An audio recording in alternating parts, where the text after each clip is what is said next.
Assalamualaikum warahmatullahi wabarakatuh. Di sini saya akan mempresentasikan studi kelayakan bisnis restoran Goods Menu. Perkenalkan, nama saya Cynthia Novianti dari kelas manajemen 18F.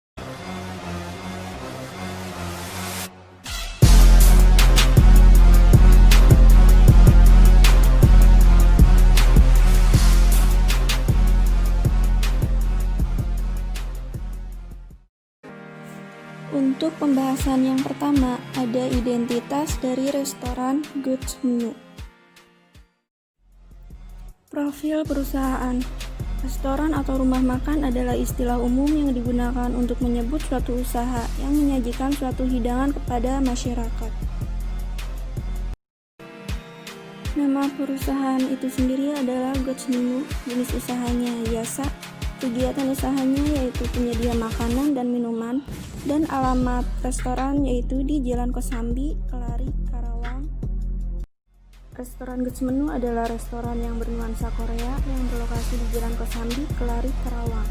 Restoran ini menggabungkan konsep yang kekinian dengan spot foto suasana perkotaan dan perdesaan di Korea Selatan. Beragam menu khas Korea juga disediakan di restoran ini, seperti tteokbokki, bibimbap, dan ramyun. Selain hidangan khas Korea, restoran ini menyediakan hidangan lokal seperti nasi goreng, sate, rendang, soto, dan mie goreng. Struktur organisasi dari restoran Goods Menu, yang pertama itu ada pemilik restoran, yang kedua manajer restoran, terus ada 3 oki, 1 teknisi, 2 delivery, 1 kasir, 1 kebersihan, dan 1 orang satpam. Pembahasan selanjutnya yaitu aspek hukum dan legalitas atau peraturan yang mengatur kehidupan dalam bermasyarakat. Nama restorannya yaitu Goods Menu, alamat di Jalan Kosambi, nomor teleponnya sudah tertera di situ, akte pendirian, TDUP, izin lokasi, izin restoran, dan NPWP. Pembahasan selanjutnya yaitu aspek pasar. Pengkajian aspek pasar penting dilakukan karena tidak ada proyek bisnis yang berhasil tanpa adanya permintaan atas barang atau jasa yang dihasilkan proyek tersebut. Pada dasarnya, analisis aspek pasar bertujuan antara lain untuk mengetahui berapa besar luas pasar dan pertumbuhan permintaan dari produk atau jasa yang bersangkutan. Pasar sasaran yang dituju yaitu semua kalangan dan hidangan yang dijual berupa makanan khas Korea seperti tteokbokki, bibimbap, kimchi, dan ramyun. Dan ada juga makanan khas lokal seperti nasi goreng, mie goreng, sate, soto, dan rendang. Untuk luas pasar, rata-rata pengunjung di restoran Goods Menu saat ini adalah 400 orang per hari. Jumlah tersebut digunakan sebagai populasi dari pengunjung restoran Goods Menu. Sedangkan jumlah penduduk di sekitar Kosambi pada tahun 2020 adalah 165.878 jiwa. Segmentasi pasar. Untuk segi geografi, target yang ingin restoran Goods Menu raih yaitu konsumen atau penduduk yang tinggal di wilayah Karawang atau bahkan dari luar kota. Dan untuk segi demografi, produk atau menu yang disediakan yaitu halal dan aman dikonsumsi oleh semua kalangan. Restoran Goods Menu memiliki beberapa pesaing, diantaranya bakso batok, rumah makan Padang, dan bebek senggol. Data tersebut merupakan beberapa pesaing dari restoran Goods Menu, dan harga tiap menu yang diperjualkan oleh pesaing rata-rata lebih murah, tetapi fasilitas kurang, sehingga restoran Goods Menu lebih unggul dan menu-menu yang disediakan pun lebih lengkap. Selanjutnya, aspek teknis, produksi, dan sumber daya manusia. Di sini ada beberapa kebutuhan teknis. Yang pertama itu pasar, yang nilai lokasi idealnya 30, bahan baku 25, transportasi 20, tenaga kerja 15, dan lainnya itu 10. Berdasarkan metode penilaian hasil, maka lokasi yang tertinggi yang dipilih yaitu daerah Karawang dengan nilai 75. Restoran Goods Menu memiliki lahan yang luasnya sekitar 300 meter persegi. Berikut adalah beberapa ruangan yang dimiliki oleh restoran Goods Menu. Yang pertama ada kantor, luasnya 5 x 5 meter, jumlahnya ada 1. Yang kedua dapur, ukuran 10 x 10 meter, jumlahnya 1. Toilet 6 x 4 meter, jumlahnya ada 2.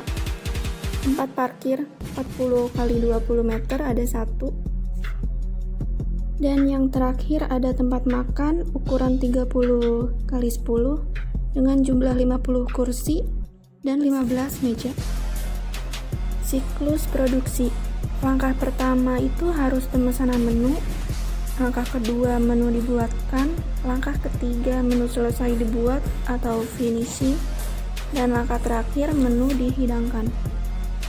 Untuk kebutuhan tenaga kerja, ada 11 orang tenaga kerja yang dimiliki oleh restoran Guts Menu, termasuk pemilik restoran. Dan untuk kasir, restoran Guts Menu menyediakan kasir di dekat pintu keluar masuk agar memudahkan pengunjung untuk membayar. Selanjutnya di sini ada aspek sumber daya manusia. Untuk perencanaan sumber daya manusianya, karyawan yang bekerja di restoran Guts Menu setiap hari harus berhubungan langsung dengan konsumen sehingga harus memenuhi 5S, yaitu sopan, santun, sapa, senyum, dan salam.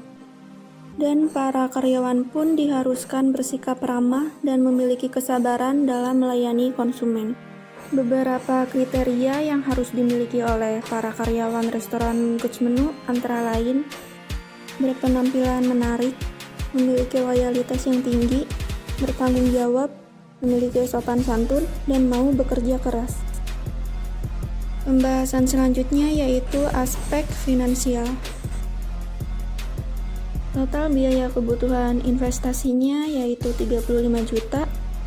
Total biaya aktiva tetapnya 975 juta dan aktiva tetap tidak berwujudnya yaitu 5 juta. Total investasi yaitu penjumlahan antara total biaya dan merek dagang, sehingga hasil dari investasi senilai 980 juta. Selanjutnya biaya operasional atau pengeluaran uang untuk melaksanakan kegiatan pokok. Untuk upah pegawai dibayarnya setiap bulan. Untuk manajer restoran per bulannya yaitu 8 juta, untuk koki per bulannya 5 juta, teknisi 3 juta, kasir 1 juta, kebersihan 1 juta, satpam 1 juta, dan kurir 700.000. Kebutuhan dana tabel, total pembiayaan awal 586.200.000, aktiva tetapnya 41.400.000, aktiva lancarnya 544.800.000. Jadi total aktiva yaitu aktiva tetap ditambah aktiva lancar yaitu totalnya 586.200.000. Sedangkan pasipa yaitu modal awal totalnya 586.200.000. Selanjutnya biaya-biaya. Di sini ada SIUP atau surat izin usaha perdagangan, jumlahnya itu 500.000, sertifikat MUI 500.000, dan merek dagang 500.000. Jadi totalnya 1.500.000. Terus di sini ada modal kerja. Pengeluaran per tahunnya itu 903.700.000 dan total modal kerja per satu bulannya itu 75.308.333. Selanjutnya laporan laba rugi tahun 2021 sampai 2025. Pendapatan pada tahun 2021 sekitar 2 miliar dan total laba kotor itu merupakan pengurangan dari harga pokok penjualan dikurang promosi sehingga total laba kotornya itu 500 juta. Sedangkan hasil laba sebelum pajak yaitu total laba kotor dikurang biaya promosi, dikurang depresiasi, dikurang THR, dan dikurang pembayaran utang, maka totalnya 460 juta. Dan yang terakhir laba setelah pajak, yaitu total laba sebelum pajak dikurang pajak 1%, maka hasilnya 439.900.000. Untuk tahun-tahun berikutnya pun menggunakan hitungan yang sama seperti yang tadi sudah saya jelaskan. Selanjutnya arus kas atau laporan keuangan yang berisi informasi tentang pengaruh kas dari kegiatan operasi, transaksi investasi, serta transaksi pembiayaan. Di tahun 2021, total IT atau laba setelah pajaknya itu 439.900.000 dan penyusutannya 15 juta, dan kas bersih hasil dari total IT ditambah penyusutan maka hasilnya jadi 454.900.000. Dan untuk diferensiasinya 20% senilai 0,833, dan total present value kas bersihnya itu 378, yaitu merupakan total dari kas bersih dikali 0,833. Untuk tahun-tahun berikutnya pun menggunakan hitungan yang sama seperti yang tadi sudah dijelaskan. Selanjutnya, penilaian kelayakan investasi. Yang pertama, payback period adalah merujuk pada pengembalian suatu modal investasi yang sudah diberikan melalui keuntungan dalam kisaran waktu tertentu. Di sini diketahui modal awalnya itu 586.200.000 dan kas bersih pada tahun 2021 senilai 379.931.700. Jadi total 207.268.300 itu merupakan pengurangan antara modal awal dikurang kas bersih per tahunnya. Dan untuk tahun-tahun berikutnya pun menggunakan hitungan yang sama seperti yang tadi sudah dijelaskan. Diketahui total investasinya itu 980 juta dikurangi kas bersih tahun 2021 yaitu 378.931.700, maka totalnya jadi 601.068.300. Dan untuk kas bersih tahun 2022 senilai 348.651.000. Jadi untuk total kas bersih tahun 2022 yaitu total kas bersih tahun 2021 dikurang kas bersih tahun 2022 dan hasilnya 252.417.300. Karena sisa tidak bisa dikurangi proses tahun ketiga, maka sisa proses tahun kedua dibagi proses tahun ketiga, yaitu PP sama dengan 252.417.300 dibagi 330.319.500 dikali 12 bulan sama dengan 9,1 atau dibulatkan menjadi 9 bulan. Maka payback periodnya itu 2 tahun 9 bulan. Payback period kurang dari umur ekonomis 5 tahun maka dinyatakan baik. Selanjutnya average rate of return atau ARR. Rumus ARR yaitu rata-rata IT dibagi rata-rata investasi. Rumus rata-rata IT yaitu total IT dibagi umur ekonomis. Dan rumus rata-rata investasi yaitu investasi dibagi 2. Total IT yaitu 2.837.111.000. Jadi rata-rata IT-nya itu total IT dibagi umur ekonomis atau 2.837.000.000 dibagi 5 sama dengan 567.422.200. Dan rata-rata investasi yaitu 980 juta dibagi 2 sama dengan 490 juta.